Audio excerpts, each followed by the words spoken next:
This is a serious topic, so listen up for just a moment. This is talking about scuba gear recalls. It doesn't happen very often. Scuba equipment is very, very simple. So the likelihood of a recall is very, very slim. The occurrence is very, very seldom, very, very seldom.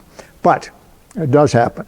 When there is a recall of scuba gear, it's usually very serious. It means, hey, pay attention. Do what you're supposed to do. Take a few minutes and read the recall, what it's about, which products are affected, serial numbers, and it tells you what's wrong, what happens if you don't get it fixed.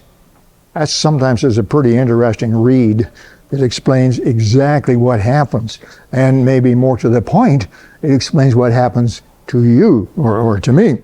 In this particular case, it says that the first stage turret connection screw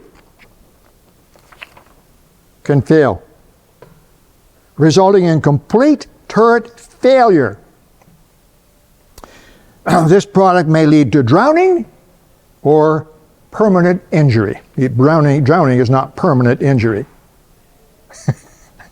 I don't know who made this up, but they need to look at it again. Anyway, so you see, it's serious. It can be very, so you got to take care of it. So what do? Well, you read it first of all, and then the second thing you do, that's my regulator. Yeah. And you go and get your regulator. And somewhere on this regulator, there will be a serial number. If you don't know where it is, then find out who sold it to you. Even if it's a resale, even if you bought this thing used, recalls still apply to them. So you got to find out where you got it from. You got to get that. See, there it is right there. Serial number, and this is M21020332. That's the serial number. And if the recall says, this is due for a recall, don't use it. Step one, don't use it. It says it right down here. What you should do. Yeah.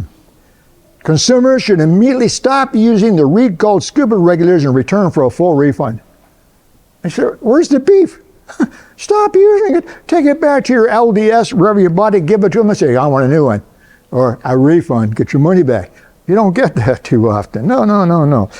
So that's the most important things. If you receive a letter, or your local dive store notifies you, or anywhere, you see a recall on a piece of equipment that is your brand, find out about it. Get the information. What's wrong? Does it affect your personal piece of equipment? And what to do.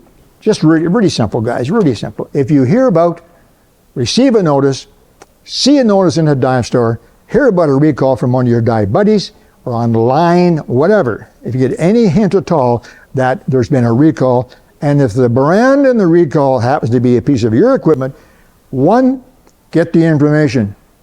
Read about the recall. Find out what the repercussions are. Find out if it directly affects yours, which means serial numbers, and get it and take the appropriate action. In most cases, it means take it to your local dive store, and then they will handle it from there.